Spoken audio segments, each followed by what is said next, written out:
Kami dari tim pengembangan kurikulum dan kesesuaian Humas SMA 1 Empang bersama tim media pelaksanaan studi tiru di SMA 2 Selong, dan hari ini kami masih berada di penginapan untuk keberangkatan kami menuju SMA 2 Selong. Terlebihnya kami dulu mengisi POM atau tugas kami mengisi soal tentang P3K.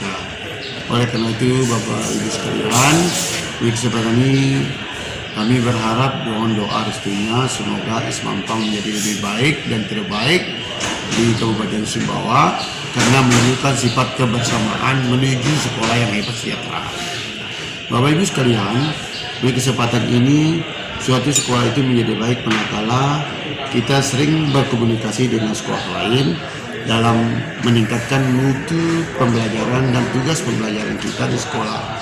Oleh karena itu, saya selaku pimpinan SMA 1 Empang mengajak para tim kurikulum, tim humas, tim kesesuaian dan media untuk mengadakan studi tiru ke SMA 2 Selong dan SMA 6 Mataram dalam rangka peningkatan mutu sekolah di tahun pelajaran 2022 dan 2023. Mungkin itu saja yang saya sampaikan pada hari ini.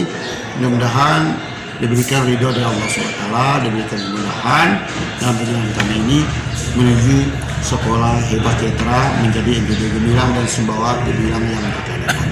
Demikian, Assalamualaikum warahmatullahi wabarakatuh. Waalaikumsalam. Bismillahirrahmanirrahim. Assalamualaikum warahmatullahi wabarakatuh. Saya Mahfud SPD, Wakil Kurikulum SMA Empang.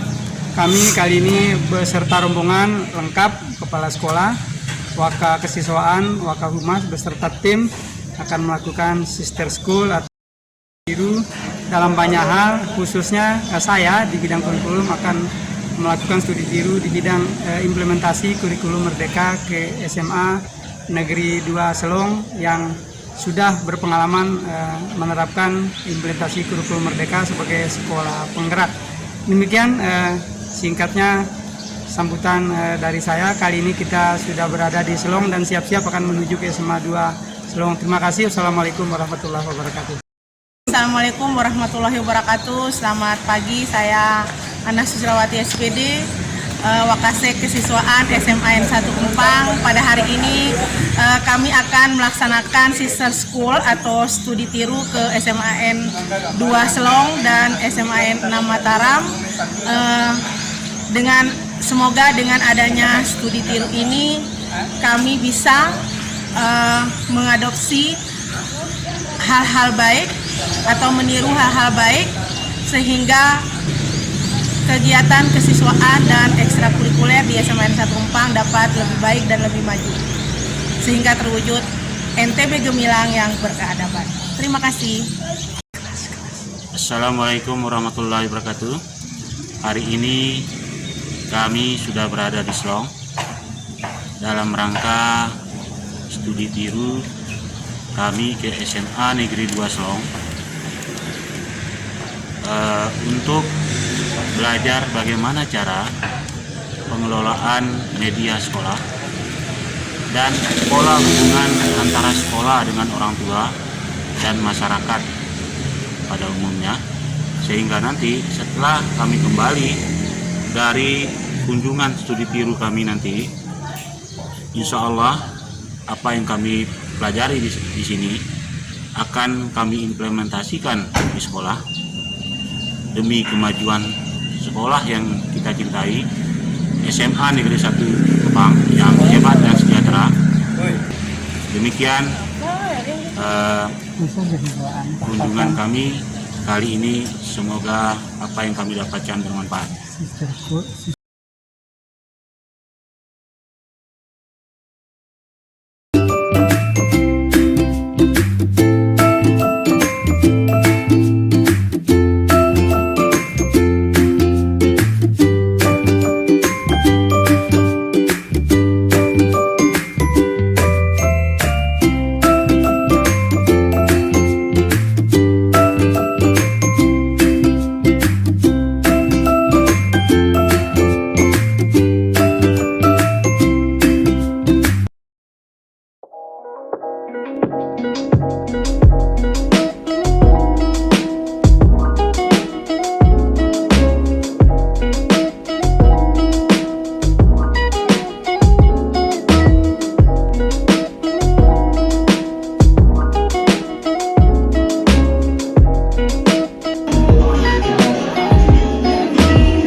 Umpang di SMA Negeri 2 Selong. Yang terhormat Bapak Kepala Sekolah SMA N 1 Umpang beserta rombongan, Bapak Ibu yang tergabung oleh Allah Subhanahu wa Ta'ala karena rahmat dan hidayahnya. Alhamdulillah pada hari ini kita diberikan kesempatan untuk bertemu di tempat ini yang jauh di Sumbawa mendekat ke SMA Negeri 2 Selong. Mengucapkan banyak terima kasih atas kunjungannya, dan tidak lupa kita sampaikan salawat dan salam kepada junjungan kita Nabi Muhammad Sallallahu Alaihi Wasallam, karena doa kita bisa kurikulum mereka dengan sebagai berikut: 1. Pembukaan, 2. Pengantar Kepala SMA Negeri 2 Selong, 3. Sambutan Kepala SMA Negeri 1 Umpang, 4. Diskusi, 5. Penandatanganan MOU, 6. Penutup. Untuk berulangnya pertemuan kita pada hari ini, marilah kita buka dengan sama-sama melafazkan basmalah. Bismillah.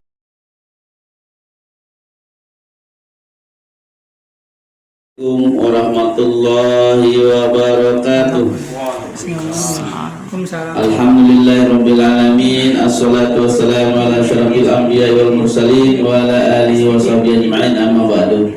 Yang sama-sama kita hormati Bapak Kepala SMA Negeri 1 Umpang, yang saya hormati Bapak Ibu Wakil Kepala Sekolah yang sempat hadir pada kesempatan ini, baik dari SMA 1 Umpang maupun dari SMA 2 Selong. Mari sejenak kita memanjatkan puja dan puji syukur kita kehadirat Allah Subhanahu wa Ta'ala, karena pada hari ini alhamdulillahirabbil alamin kita masih diberikan nikmat sehat, nikmat kesempatan, sehingga kita pada hari ini bisa bertemu dalam rangka untuk meningkatkan kerjasama kita dalam rangka untuk mencetak atau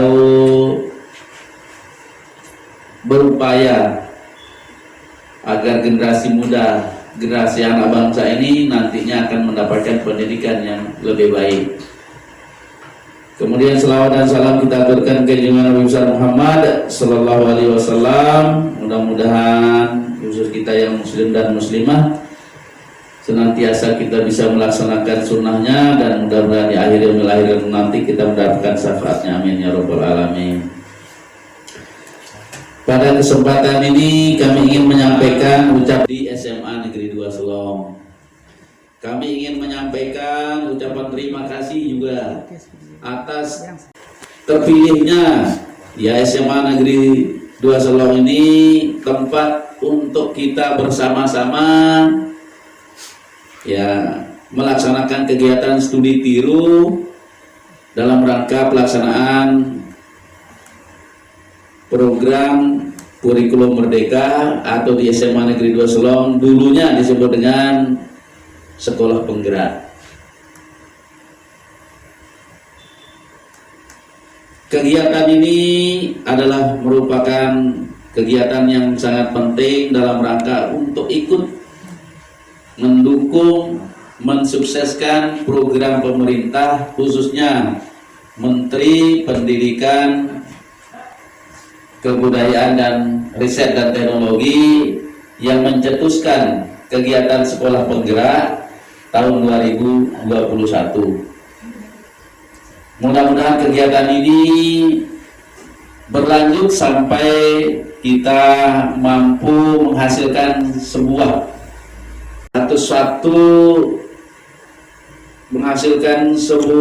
kegiatan yang sangat berdampak kepada kegiatan pembelajaran yang sangat bermanfaat untuk anak-anak kita, baik di 1 Umpang maupun di 2 Selong. Kemudian berikutnya, pada dasarnya kami kegiatan PSP ini sudah berjalan 2 tahun Pak Kepala. Tahun ini adalah tahun kedua, namun bukan berarti kami menguasai semuanya, tapi kami akan menyampaikan apa yang kami bisa atau praktik baik yang kami sudah lakukan. kami juga tetap berupaya meningkatkan diri kami juga tetap berupaya meningkatkan pemahaman kami terhadap PSP atau kurikulum merdeka itu. Dan apa yang kami lakukan adalah sementara ini adalah sesuai dengan kondisi dan situasi sekolah kami, terutama terkait dengan pelaksanaan P5, yaitu program penguatan profil pelajar Pancasila. Kenapa kami sampaikan seperti itu? Karena kemungkinan di sekolah lain akan berbeda dengan di SMA Negeri 2 Selong, karena P5 itu tergantung dari kondisi, situasi dan rancangan, ya, dengan tentunya juga dengan permasalahan yang ada.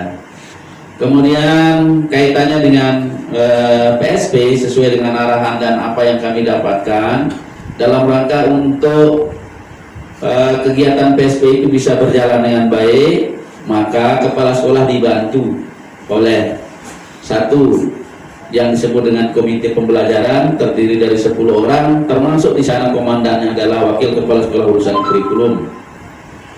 Kemudian yang kedua adalah Pokja manajemen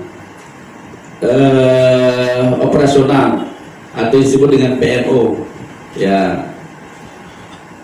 Di PMO itu terdiri dari kepala sekolah, kemudian ketuanya dan anggotanya bisa terdiri dari komite, boleh terdiri dari komite, ya. Sehingga fungsinya itu adalah untuk terkait dengan memantau kegiatan PSP itu sendiri dan juga menginventaris kendala, ya, kendala atau permasalahan yang ada, dan tentunya juga capaian yang sudah didapatkan. Nah, ini yang dua ini sangat penting dalam rangka untuk kegiatan kurikulum merdeka. Kemudian tentunya, ya, di dalam kegiatan untuk pelaksanaan kurikulum merdeka ini,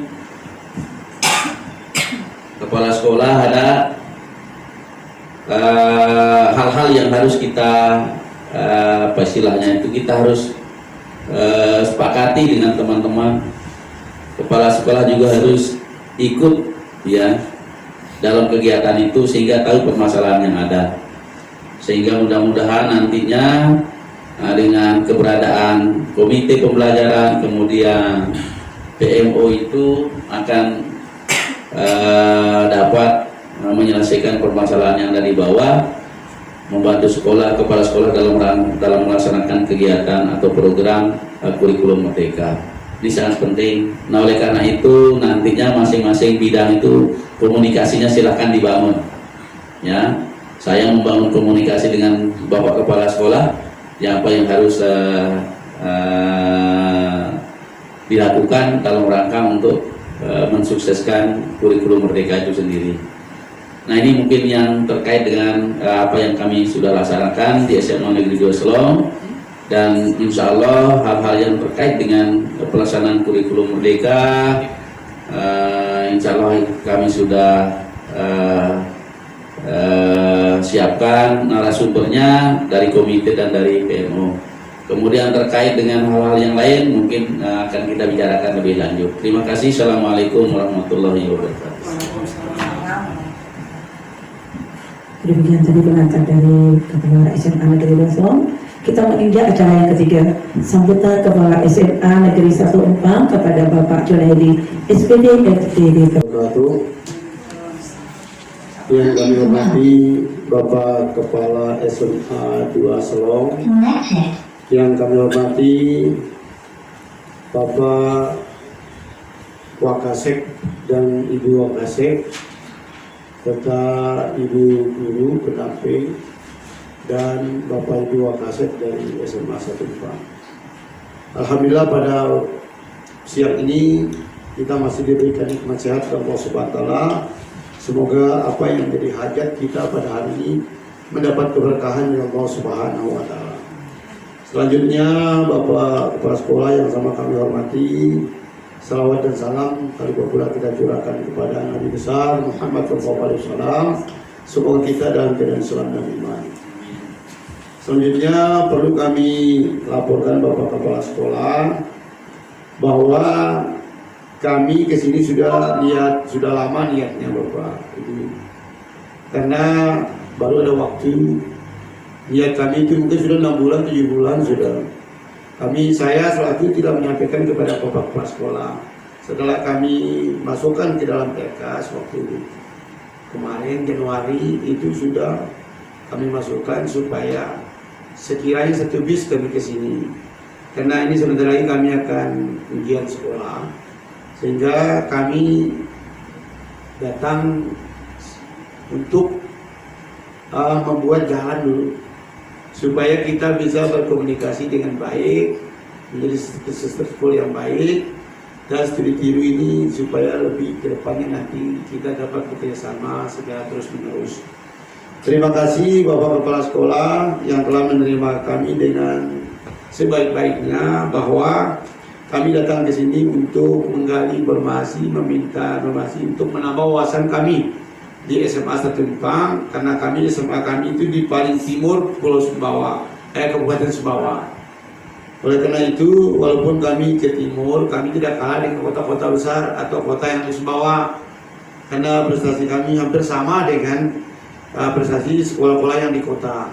Jadi oleh karena itu kami ini nanti akan membuat kurikulum secara mandiri saja di SMA Tumpang, merujuk dari studi tiru kami ke SMA 2 Solong ini.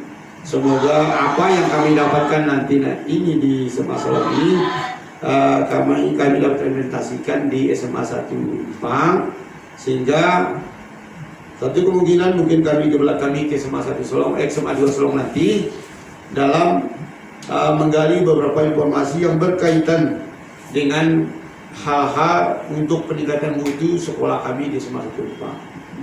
Dan juga kami terima kasih, mohon maaf kami mengganggu aktivitas Bapak Kepala Sekolah, Bapak Ibu Guru atau para wakil kepala sekolah, karena kami datang ke sini untuk belajar, untuk menambah wawasan pendidikan kami, sehingga nanti SMA 1 Empang itu sudah melakukan yang terbaik sesuai dengan keinginan Dinas Dikbud Provinsi NTB. Sehingga apa yang kami lakukan ini secara sistematis dan dapat kami mengetahui sejauh mana kami melaksanakan implementasi kurikulum Merdeka ini. Dan terima kasih Bapak Kepala Sekolah dengan sudah memaparkan kepada kami secara umum, dan pengetahuan ini sudah kami jangkau. Karena di Sumbawa itu ada beberapa sekolah yang sudah menerapkan kurikulum Merdeka, tetapi kami kepingin lebih jauh atau lebih mendalam untuk bisa mengenal secara dekat, sehingga kami di tahun 2023 ini yang sebentar lagi 1 bulan tidak tertati-tati untuk mengejar yang lain, sehingga dengan ilmu yang kami manfaatkan, yang kami dapatkan dari SMA Solong nanti dapat menambah wawasan kami untuk memajukan SMA Empang yang lebih baik sesuai dengan harapan para teman-teman nanti. Dan kami di sini sengaja awal ini kami datangkan yang pertama Pak Kepala Sekolah, Wakasek Kurikulum. Ini Wakasek Kurikulum kami Pak Mahfud, SPD, dan Wakasek Kesiswaan Ibu Ana Susilawati, dan Pak untuk Humas Pak Rizal, Pak Faisal, dan staf kami di laboratorium Ibu Megawati. Oleh karena itu, dengan kehadiran kami semua di sini, mudah-mudahan menambah ilmu dan wawasan kami di Sempang, terutama saya sebagai selaku pimpinan, untuk kami sama-sama belajar. Saya sering Bapak Ibu bersama dengan Pak Kepala Sekolah, tapi jarang saya tanyakan tentang sekolah. Kami menanyakan sampai tidur dan mimpi saja. Kenapa Bapak Ibu sekalian? Karena kalau kita ada rapat itu jangan kita membicarakan yang lain, cukup yang rapat-rapat saja. Jadi tidak rapatkan yang renggang-renggang kami bicarakan. Tetap kami satu kamar Bapak Ibu kalau ada kegiatan sama Pak Kasek. Sehingga kami berkenalan, jadilah keluarga sahabat yang baik. Bukan karena sekolahnya tapi karena kedekatan. Kami silaturahim dengan Pak Kasek, dengan anak-anaknya dulu yang pernah tugas di hutan. Jadi itulah yang kami anggap, kami tidak ke sekolah lain, sekolah banyak sekolah, tetapi kami tertuju kepada SMA 2 Solong. Oleh karena itu, terima kasih atas penyambutannya Bu, Pak, sehingga kami merasa bangga sebagai sekolah yang berada di Pulau Sumbawa. Mungkin itu saja yang dapat kami sampaikan. Lebih kurang kami mohon maaf. Assalamualaikum warahmatullahi wabarakatuh. Pertanyaan kami sudah 1 tahun terakhir ini kadang-kadang ada di benak nih Pak Waka. Kalau kadang-kadang saya menyimak di grup gitu ya. Ini nanti terlepas Pak Kepala Sekolah yang menjawab atau ketua komite terserah.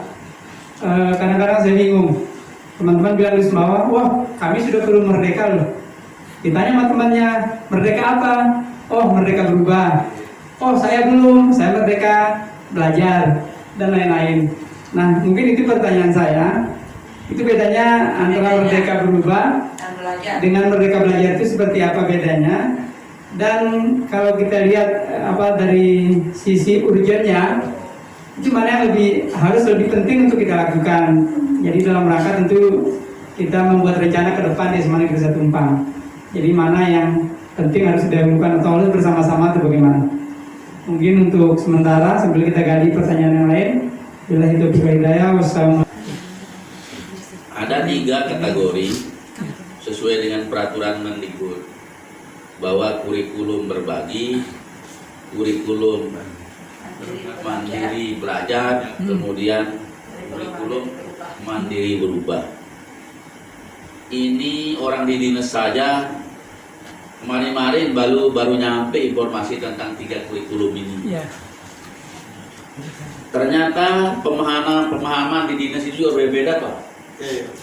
Nah terkait dengan itu berdasarkan peraturan Mendikbud itu yang disebut dengan mandiri berbagi ini kami sekolah pelaksana PSB itu mandiri berbagi ke kurikulum mandiri berbagi adalah mestinya sekolah pelaksana program sekolah penggerak. Artinya apa? Dia harus berbagi.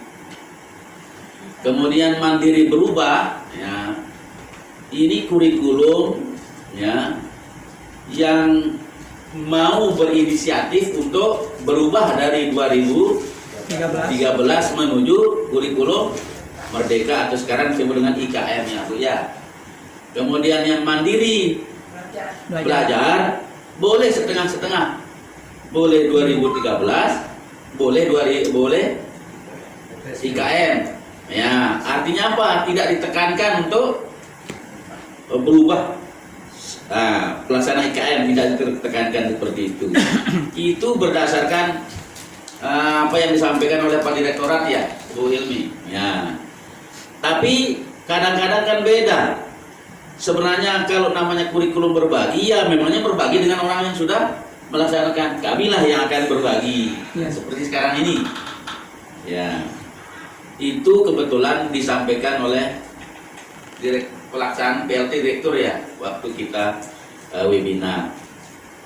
Nah terkait dengan yang sekarang sering disebut kurikulum mandiri berubah itu atau disebut dengan pelaksana IKM. Kenapa tidak disebutkan pelaksana IKM di situ? Karena yang pelaksana IKM itu dia ada stimulan dari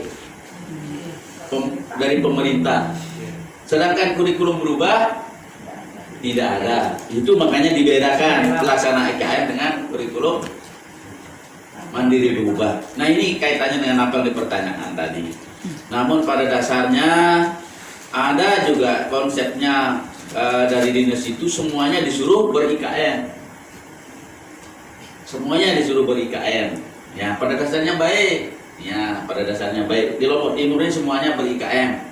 Tapi saya tidak tahu apakah IKM yang dilaksanakan itu sudah sesuai dengan, karena sesuai dengan pembinaan kita masing-masing di sekolah. Ya, mungkin ada tambahan Bu, silakan. Terima kasih, tambah sedikit ya. Untuk yang kurikulasi pelaksanaan kurikulum merdeka. Jadi mereka belum menggunakan gitu ya. Cuma belajar aja. Karena diharapkan dengan belajar itu mungkin Bapak Ibu belum menerapkan ya. Ya, jadi Bapak Ibu termasuk adalah kurikulum merdeka belajar. Jadi belajar ke pelaksana kurikulum merdeka IKM gitu ya Bapak Ibu ya. Jadi itu. Kemudian yang namanya kurikulum merdeka berubah itu sekolah itu mulai merubah kurikulumnya dan pelaksanaan pembelajarannya. Terutama di kurikulum Merdeka itu diharapkan pembelajaran berdiferensiasi, jadi itu yang diharapkan. Nah, di dalam kurikulum berubah pun masih dibebaskan untuk Bapak Ibu guru di sekolah mandiri berubah itu menggunakan modul ajar yang sudah disiapkan oleh pemerintah.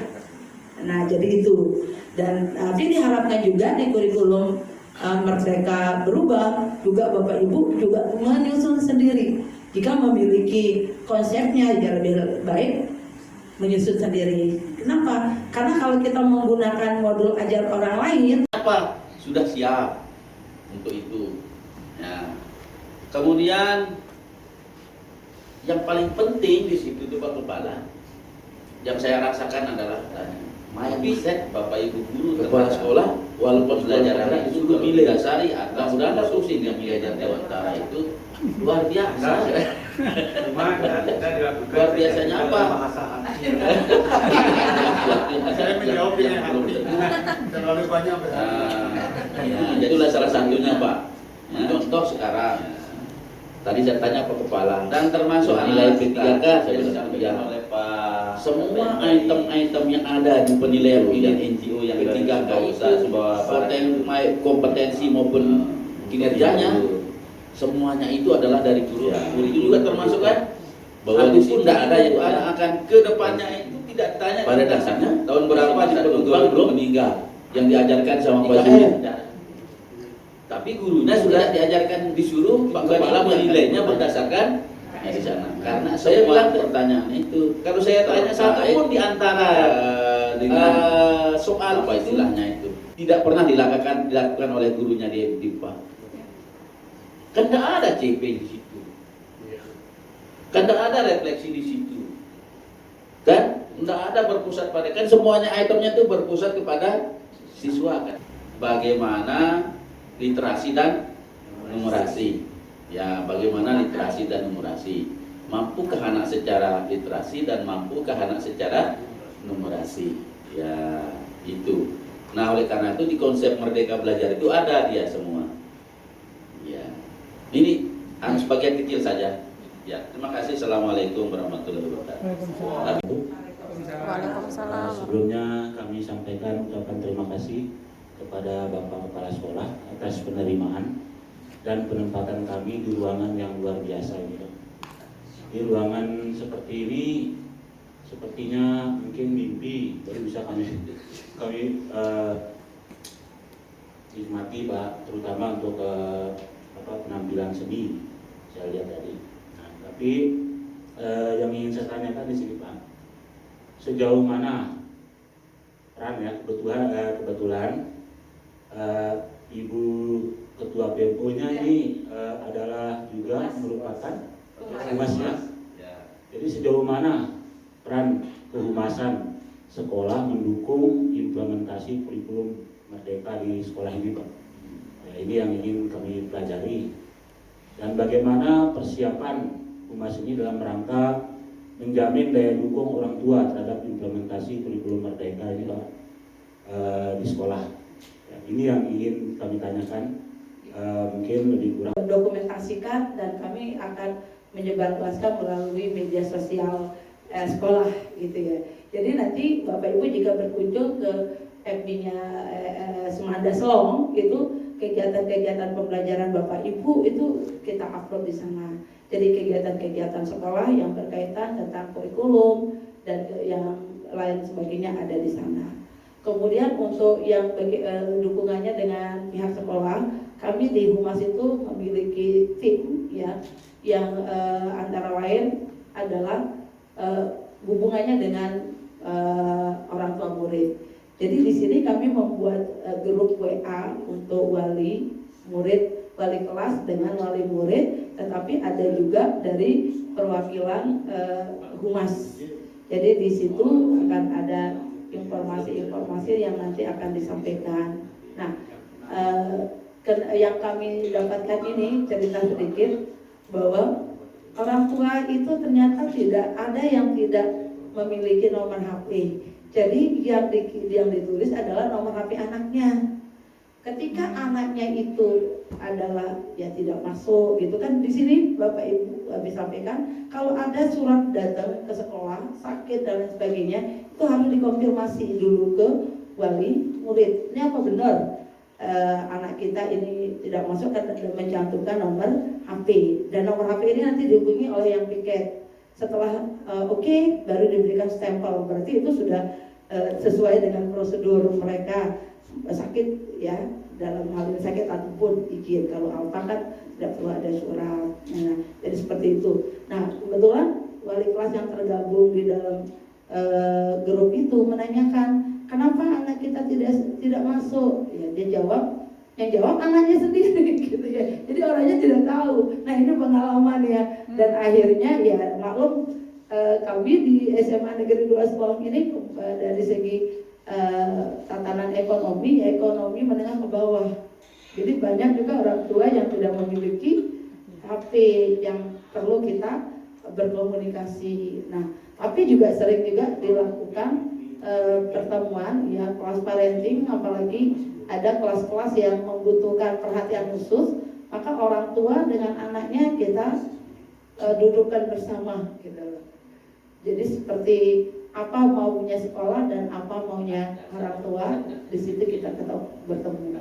Sehingga diharapkan bimbingan di sekolah dengan bimbingan di rumah itu juga akan sama gitu dengan kurikulum Merdeka. Dan kami juga selain itu juga dalam kegiatan pertemuan dengan orang tua murid, kami menyampaikan bahwa SMA Negeri 2 Selong itu adalah sekolah penggerak, sehingga kami butuh dukungan terutama ya mengenal karakteristik anak kita, terutama dari gaya belajar Bapak Ibu.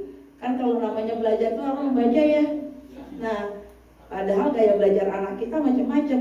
Ada yang cukup dengan mendengarkan, ada yang membaca, dan ada yang harus dengan menyentuh dan lain sebagainya. Jadi kami meminta tolong mengenali anak-anak kita, dan kita memberikan ciri-ciri secara umum aja.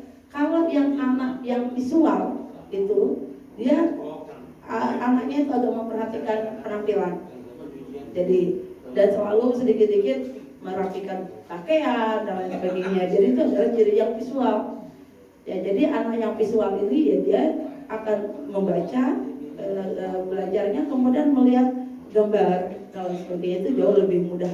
Kemudian yang kalau audio itu mendengarkan, sehingga kalau ada yang bersuara membaca itu suara nyaring, berarti itu gaya belajarnya adalah audio. Tidak bisa dia membaca dengan suara kecil. Jadi itu. Kemudian yang anak yang kinestetik, yaitu anak yang kalau belajarnya itu harus dengan menyentuh, harus tidak bisa diam.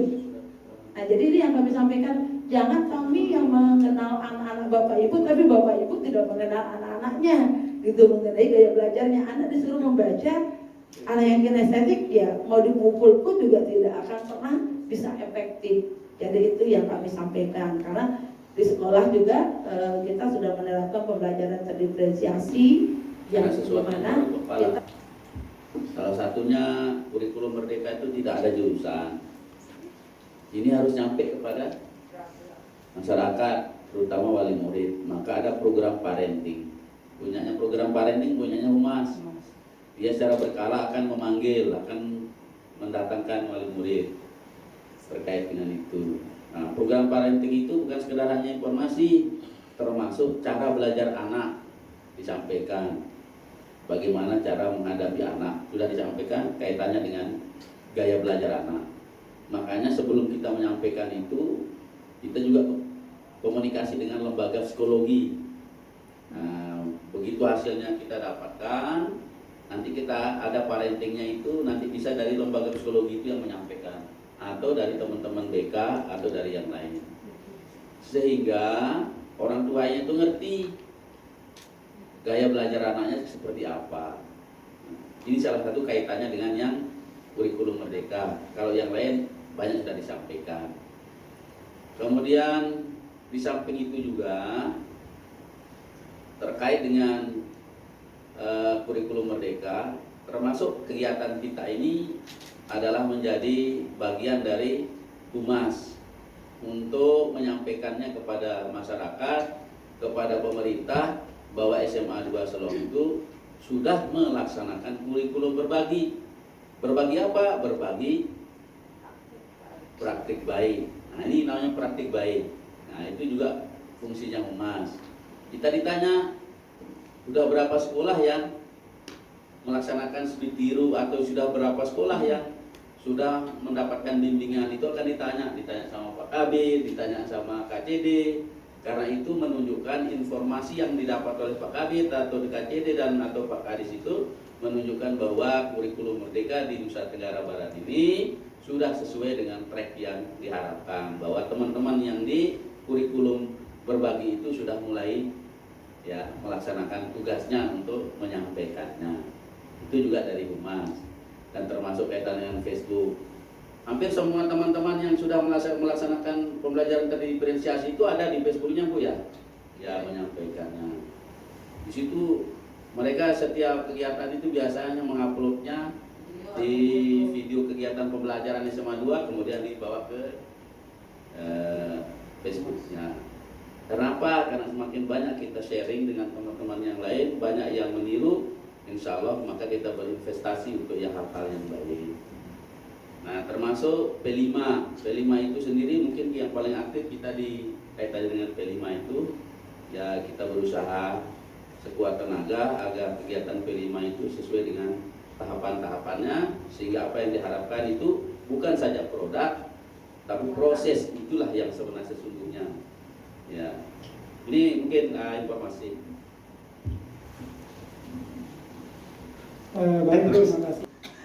Yang pertama, Pak, terkait dengan tadi pariting kelas, apa sekolah melaksanakan direncanakan sekali setahun atau situasional sesuai dengan kebutuhan. Itu yang pertama. Yang kedua mungkin fokus ke teman di samping kurikulum kelas terdiferensiasi. Kami ingin sedikit mendapat gambaran rencana pembelajaran yang dibuat guru itu seperti apa. Ya, karena di bayangan kami itu kan terdiferensiasi itu kan siswa bermacam-macam, Pak, ya. Jadi bagaimana model perencanaannya seperti apa gitu. Dan kayaknya di benak teman-teman sudah banyak menyebutkan ke saya bahwa seperti apa susah sekali, masa 30 siswa buat perencanaan gitu kan. Ya jangan dulu, namanya kalau belum kenal pasti pusing. Makanya prioritas tadi, Pak, mungkin harus kita tanyakan. Mungkin ini untuk sementara, nanti pertanyaan akan timbul dengan sendiri nanti, Pak. Terima kasih. Assalamualaikum warahmatullahi wabarakatuh. Assalamualaikum. Mungkin diperkenalkan. Saya tanya dulu, senang nggak pembelajaran terdiferensiasi itu? Gurunya lebih apa namanya? Kita lebih ringan. Nah, benar. Lebih Bukan apa lebih ya? berat, Bu, ya? Ya? Bukan lebih berat ya? Enggak, badan saya berat, Pak. Artinya apa ya? Perencanaan kita matang begitu. Kemudian anak sesuai apa namanya? Pembelajaran kita begitu berdiferensiasi. Anak-anak ini bisa ada di geografi. Kemarin yang saya bahas begitu tentang peta. Jadi apalagi sekarang zaman digital, ya. Jadi bukan melulu peta yang zaman dulu kita sajikan ke anak-anak, enggak. Pertama dari peta yang paling klasik, kemudian peta yang pada umumnya, sampai dengan peta digital. Bahkan sekarang Google Map yang mereka, jadi anak-anak membawa apa namanya HP, kemudian LKPD-nya kami sesuaikan. Yang paling sederhana, mereka bisa membuat peta denah lokasi sekolah atau rumah berdasarkan Google Map, kemudian mencari jarak sebenarnya rumah dengan sekolah. Ya, itu yang paling sederhana, Pak. Jadi LKPD-nya sudah disiapkan, tinggal anak bekerja. Ya, pertama ditayangkan dulu tujuan pembelajaran yang ingin kita capai, kemudian anak-anak menyiapkan Google Map-nya, kemudian setelah itu ada yang, guru saya tak paham kalau dengan HP sendiri. Oh ya, udah saya siapkan yang udah dicetak, yang sudah dicetak. Jadi ada yang langsung dengan menggunakan HP mereka sendiri, kemudian ada yang sudah tercetak. Nah, tinggal anak-anak melakukan delineasi. Tapi sebelumnya sudah saya minta untuk minggu depan tolong disiapkan plastik transparan. Mana yang maksudnya plastik transparan, Bu Guru? Yang sederhana aja nih, absen Bu Guru ada plastiknya ini aja. Ya.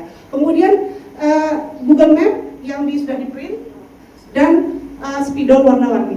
Mereka melakukan delineasi, kemudian kita mencari jarak sekolah dengan rumah mereka. Jadi itu contoh sederhana dari pembelajaran geografi yang berdiferensiasi. Mungkin itu Pak Kepala. Oke, itu masih sederhana katanya. Ya. Belum ya, Rudet. Artinya apa? Masih penerapan pembelajaran berdiferensiasi. Sungguhnya kan pembelajaran berdiferensiasi itu adalah pembelajaran yang bertujuan mengakomodir berbagai perbedaan yang ada atau cara belajar anak-anak yang ada di kelas itu. Yang selama ini kalau kita bilang konvensional kan guru sebagai sumber informasi kan gitu ya. Tapi sebenarnya adalah berdiferensiasi itu karena ada 3 karakter dasar yang dimiliki oleh anak kita yang kita akomodir di satu dengan metode yang apa sehingga semuanya itu puas gitu. Seperti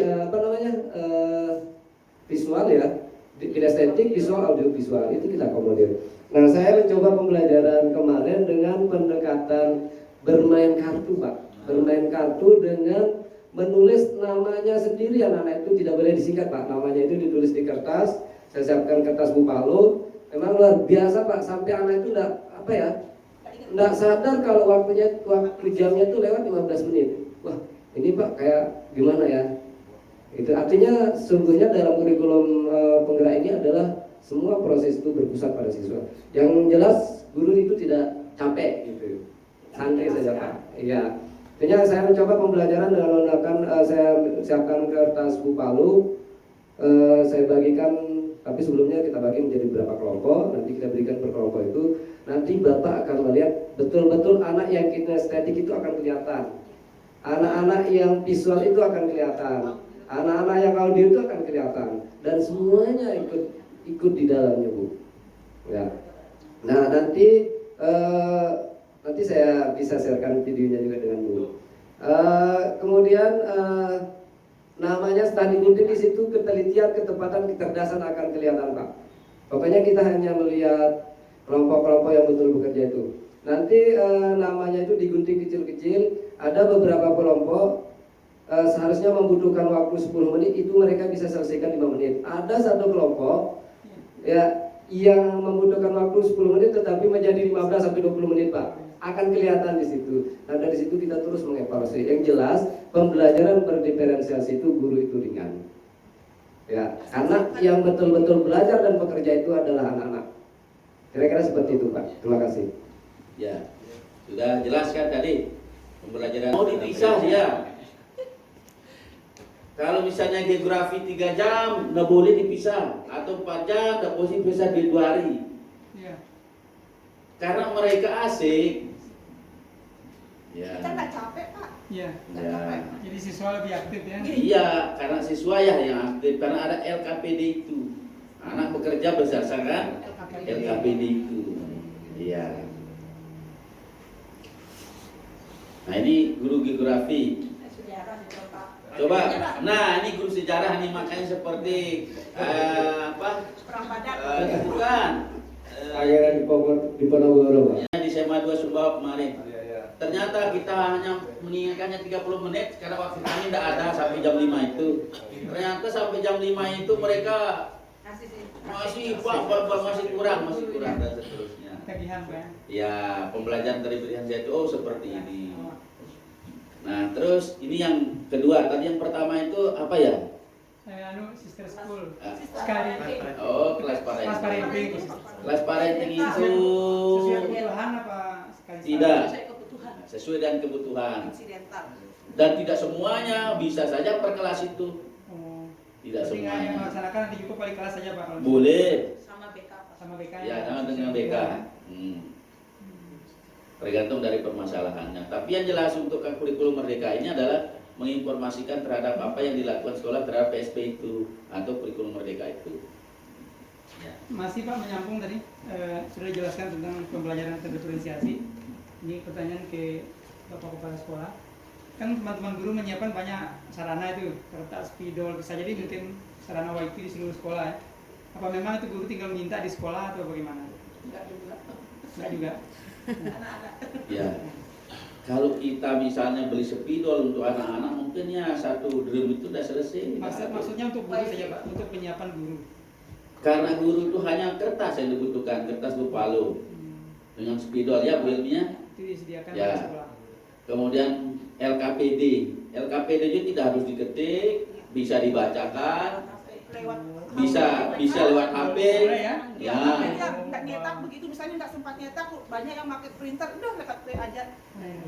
Ya. Jadi anak yang nggak punya kuota, silakan HP-nya taruh di depan, yang punya kuota kita. Anak-anak juga berbagi di situ, karena dia berkelompok. Ada yang nanti tugasnya seperti yang disampaikan tadi, senangnya hanya gambar aja. Itu tukang tulis itu. Tukang tulis tugas mendesain anunya, hasilnya presentasi. Karena dia selalu presentasi soalnya. Ya, itulah yang menyiapkan. Jadi tidak ada yang memang konseptor ya. Diferensiasi Bapak Ibu, tadi ditanyakan di dalam soal waktu P3K ya, asesmen diagnosis. Ya, asesmen itu awal kita sebelum berdiferensiasi.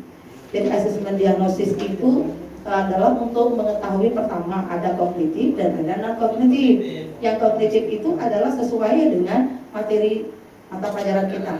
Jadi asesmen diagnosis kognitif itu kita ambil dari pengetahuan prasyarat yang harus mereka miliki. Itu yang diteskan kepada anak kita, sejauh mana kemampuan anak-anak ini. Karena dengan ini nanti digunakan untuk pembelajaran kita berdiferensiasinya gitu. Nah, dari asesmen non kognitif tadi ada gaya belajar, minat dan potensi yang dibantu oleh dari BK. Nah, setelah itu kita dapatkan ya, nanti asesmen yang kita dapatkan itu yang kita gunakan dalam proses pembelajaran. Memang diharapkan kita membuat rencana pembelajaran untuk mengakomodir anak yang kemampuannya lemah gitu. Nah, tapi kami di sini tidak menggunakan itu. Kenapa? Karena anak-anak yang protes, nggak mau dikelompokkan dia dengan sesama yang ya, sehingga nanti kami membentuk kelompok heterogen. Di pengalaman saya itu membentuk kelompok heterogen itu dari asesmen diagnosisnya itu saya ambil anak-anak yang pintar itu jadi ketua kelompok. Kemudian nanti yang sedang, yang kurang itu bergabung, sehingga tidak akan ada anak yang satu kelompok itu terdiri anak yang pintar saja, gitu. Atau anak yang kemampuannya rendah saja. Nah, untuk memfasilitasi ini, Bapak Ibu, ada diferensiasi itu ada 3, konten, proses, dan produk. Kalau konten itu adalah materi. Dari kita dalam pembelajaran di kurikulum 2013 kan kita mulai dari rendah dulu ya. Walaupun nanti ada yang kita sampai adalah menganalisis, tapi kita harus dari yang rendah dulu proses pembelajarannya dari C1, C2 sampai C3.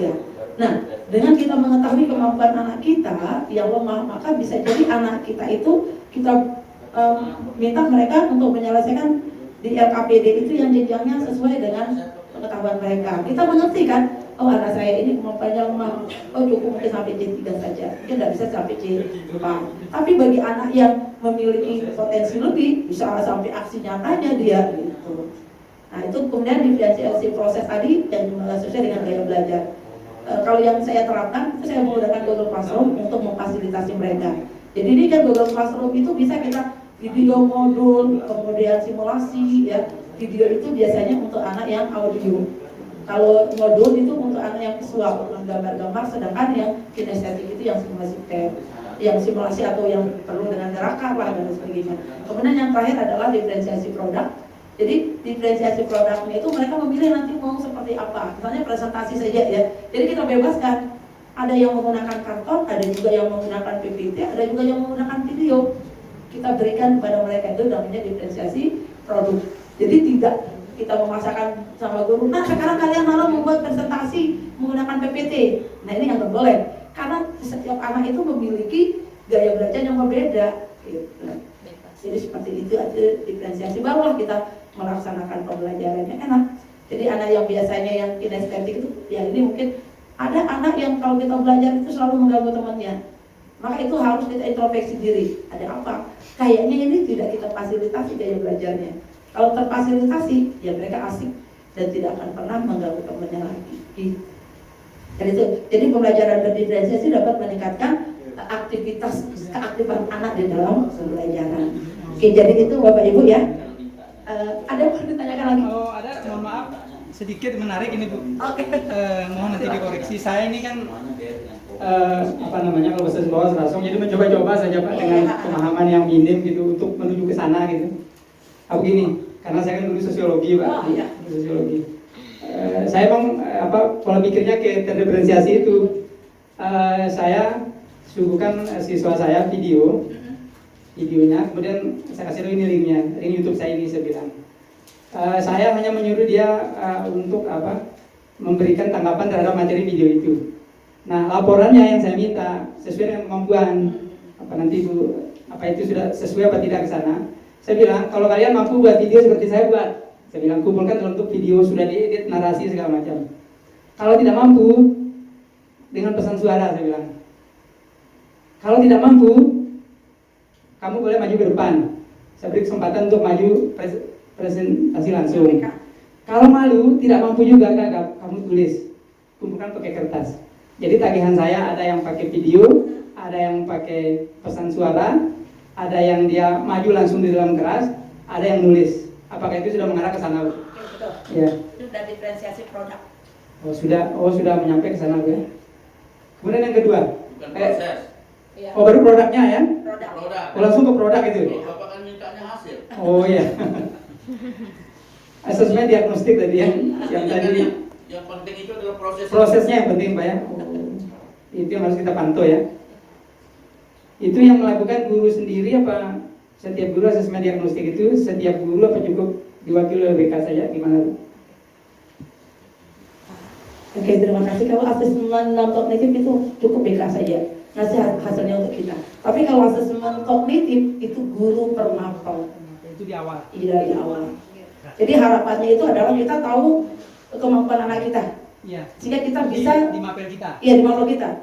Ya bisa jadi di mapel yang lain dia lebih bagus gitu ya gitu. Jadi sehingga perlakuan kita di setiap mata pelajaran itu akan berbeda-beda gitu. Kemudian jika banyak anak kita yang tidak mampu, misalnya dari asesmen non kognitif itu banyak yang tidak bisa gitu ya, atau nilainya mengkhawatirkan banget gitu ya, berarti ada juga dilakukan oleh guru melakukan intervensi dengan cara memberikan tambahan jam tambahan di luar, atau mungkin memanajemen lah supaya mengurangi kesenjangan yang sangat jauh sekali di anak kita. Nah, seperti itu. Semangat Bapak. Sangat Ya. unik. Oke, terima kasih. Tambah sedikit ya, penekanan dengan asesmen itu. Iya. Karena kita bertanggung jawab atas apa yang akan dilakukan oleh Bapak dan Ibu guru, maka sekolah itu juga menginisiasi untuk khususnya asesmen non kognitif. Oh iya. Saya kerjasama dengan lembaga psikologi yang ada di sini. Berarti di awal tahun itu Pak ya? Iya. Siswa pertama masuk. Itu non kognitif. Kemampuan. Ya, sehingga teman-teman itu nanti akan mendapatkan semua jumlah sesuai dengan jumlah anaknya itu, mulai dari IQ-nya, mulai dari gaya belajarnya, mulai semuanya di situ. Nah, sementara kalau asesmen yang kognitif nanti kan Bapak Ibu guru yang anunya. Ya, jadi informasi tentang non kognitif akan didapat sama Bapak Ibu sehingga dia bisa mengelola kelas itu dengan baik.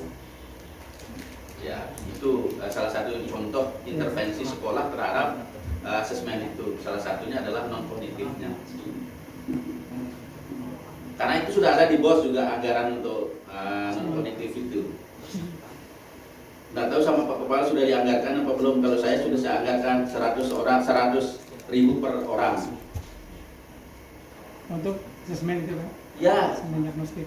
Dan jangan sekali-sekali melaksanakan kegiatan kalau sudah dianggarkan BOS Pak. Non kognitif itu tanpa ada satu persyaratannya, ada proposal, ada MOU, kemudian ada SPK, surat perintah kerja. Jadi semua disiapkan kita kalau yang profesional itu. Ya. Kan banyak kita gunakan guru BK. Itu kan? Nah, ini menjadi panduan awal guru. Iya. ya ini hasil yang kaitan gaya belajar. Ada hasilnya yang lain-lain, tapi ini kaitannya dengan informasi, kaitannya dengan gaya belajar. Yang dibutuhkan oleh Guru, nah ini. Ini kan ahli yang buat ya. Iya. Iya. Dia nggak mampu ini. Ya nggak mampu. Itu kan kinestetik ya banyak ya. Harus psikolog. Jadi Sakit. Kita jadi kan helpdesk. Jadi kinestetik banyak, sehingga ini juga harus menjadi perhatian kita di kelas gitu. Jadi jangan hanya guru menjelaskan saja, ya akhirnya nanti anak-anak yang bawa HP memfoto anaknya, memfoto gurunya gitu dan lain sebagainya. Ya, jadi ini yang perlu diperhatikan. Kalau kita tahu gaya belajar anak kita, ini kinestetik nih, berarti apa yang akan kita berikan nanti gitu ya, Bapak Ibu ya. Kemudian satu lagi Bapak Ibu ya, tentang penggunaan HP adalah di kurikulum mereka itu ada kesepakatan kelas. Jadi kesepakatan itu bukan atur, iya. Jadi kesepakatan itu bukan tata tertib. Dia dibuat oleh guru dengan anak. Jadi anak bahasanya itu dari anak, bukan dari gurunya. Iya. Ya misalnya saya di awal pembelajaran baru bertemu sama mereka, saya menanyakan, nah apa yang perlu kita sepakati sehingga kegiatan pembelajaran kita kondusif. Nah mereka menyampaikan, ada yang bilang, guru kita izin dikasih 5 menit terlambat untuk makan gitu. Terus saya gitu kan, jika kita buat kesepakatan 5 menit untuk makan, apakah semuanya nanti menggunakan kesepakatan kita?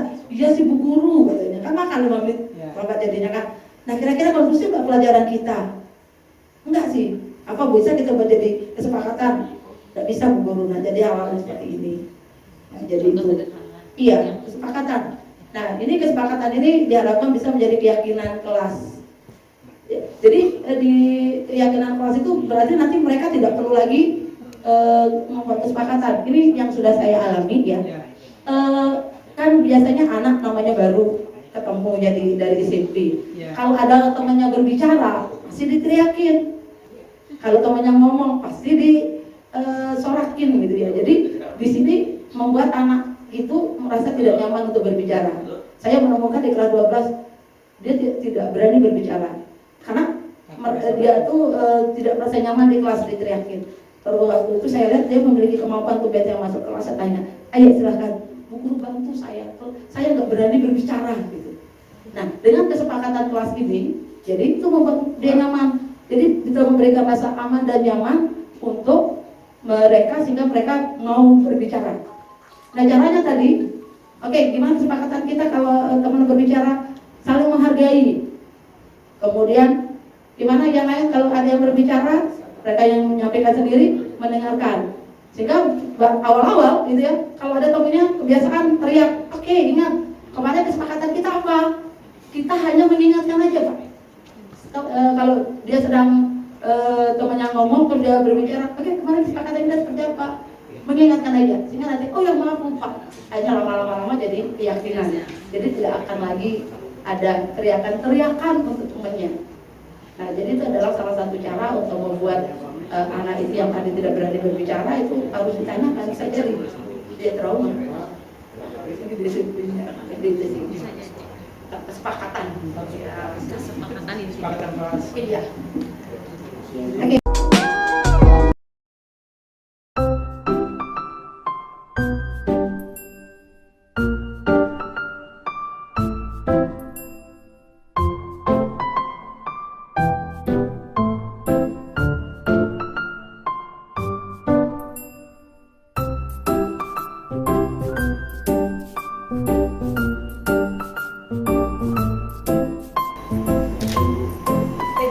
Masa gayanya cuma begini doang?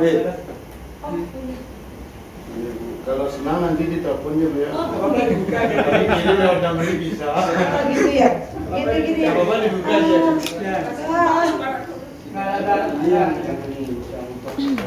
Oh yang ini ya? Oh luar biasa. Saya bilang setengah minggu Ibu. Buat preaching.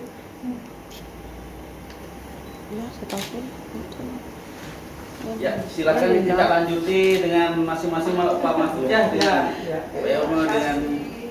Gali banyak-banyak.